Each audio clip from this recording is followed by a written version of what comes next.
प्राज्ञ माने प्रज्ञा से युक्त, प्रज्ञा माने जिस ज्ञान में किसी प्रकार का संदेह नहीं है।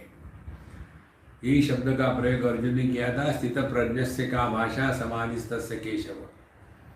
तो स्थितधि, जिसके बुद्धि में ज्ञान में कोई भी संदेह नहीं है, तो है प्राज्ञ अनुभव रूप, तो प्रज्ञान है, विज्ञान है, यही तुम्हारा अपना स्वरूप है। बाहर ढूंढो मत, कुछ नहीं चाहना।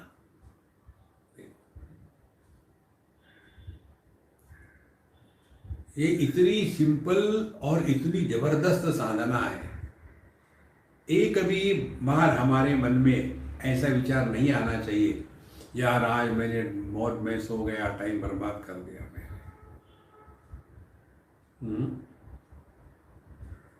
आलस करना, वही वही गलती दोहराना, ये ना हो। देखो, आलस से निद्रा प्रमाद। थक गए तो सो जाओ, कोई बात नहीं। तो यह है प्राज्ञ अनुभव रूप, तो प्रज्ञान है, विज्ञान है, तुझसे ही चेतन सर्व है, तू सर्व माही प्रविष्ट है। तुम्हारे ही कारण यह संपूर्ण विश्व चल रहा है। जड़ चेतन का विभाग उपाधियों के कारण है। जिसकी उपाधि है उसको कुछ फर्क नहीं पड़ता। देखो, ये सब अपने आप को हृदय से पहचानना है। केवल अपने होने का भान। और ये भान भी कैसा है, देखो ध्यान से सुनना, ये भान भी ऐसा है, हमको अपने अभाव का अनुभव नहीं आता।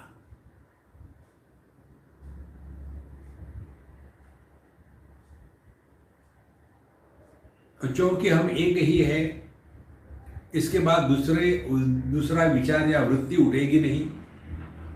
जैसे आपने गिनती शुरू कर दी, 1, फिर 2, फिर 3, क्योंकि अपूर्ण को पकड़ रहे हैं आप। अनंत को पकड़ो, वही रुक जाते हैं। स्थिति आकाश है, गति वायु है। आकाश में जब गति आ जाती है तब उसको वायु कहते हैं। और जहां आकाश की गति रुक गई, नहीं, यहां वायु की गति रुक गई, वही आकाश है। जैसे आप अभी बैठे हो, तो यदि आपने फैन ऑफ कर दिया तो आप बैठो, तो आपको वायु का अनुभव नहीं आएगा। लेकिन उसमें गति डाल दी तो तुरंत वायु का अनुभव आता है। तो जब हम फू करते हैं तो वहां क्या हिल रहा है? हिलते हुए आकाश को ही वायु कहते हैं। देखो, यह अत्यंत सूक्ष्म चिंतन है महाराज।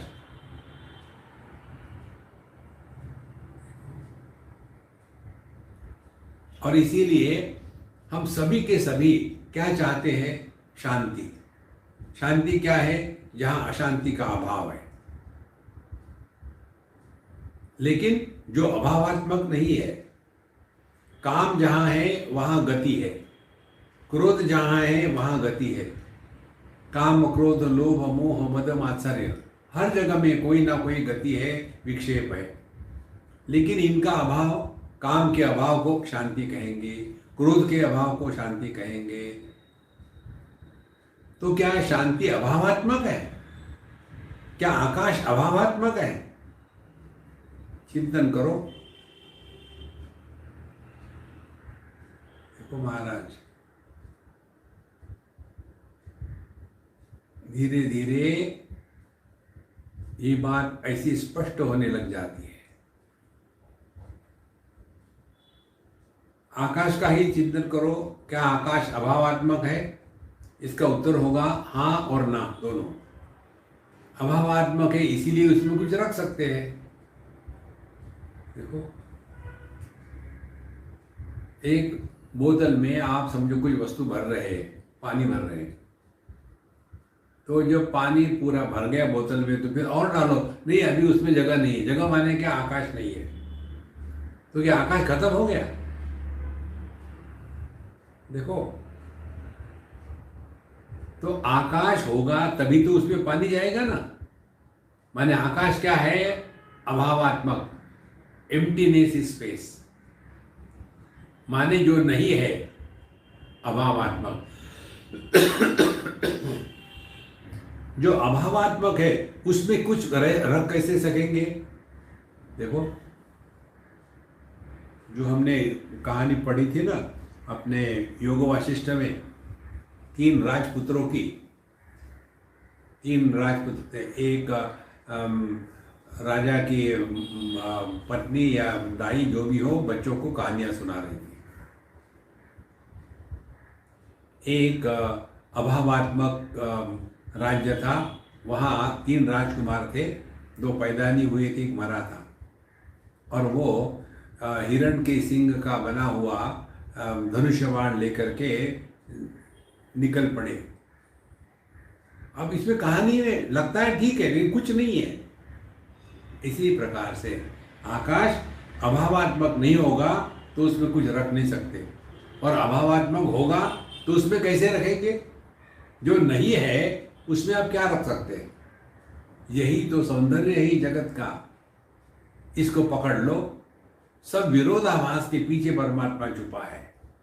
सुख और दुख दोनों एक दूसरे के विरोधी है, इसका आधार परमात्मा है। जन्म मृत्यु दोनों एक दूसरे के विरोधी है, उसका आधार परमात्मा है।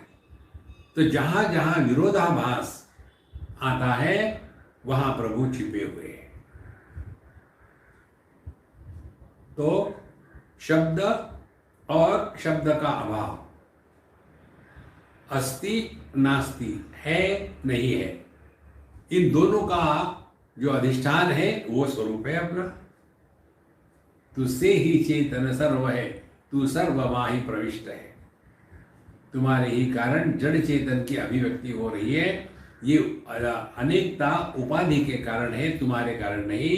तू सर्वमाहि प्रविष्ट है श्रेष्ठ से भी श्रेष्ठ तू, पर चाह करके भ्रष्ट है। देखो, हम ज्यादा इधर उधर के उदाहरण इसलिए नहीं देते कि आदमी उसमें भटक जाता है। हमको सीधा अपने पास आना है, हमको दुनिया से कुछ लेना नहीं है। देखो, इसी कोरोना फेस्टिवल में ही हमारी निष्ठा दृढ़ हो जाए।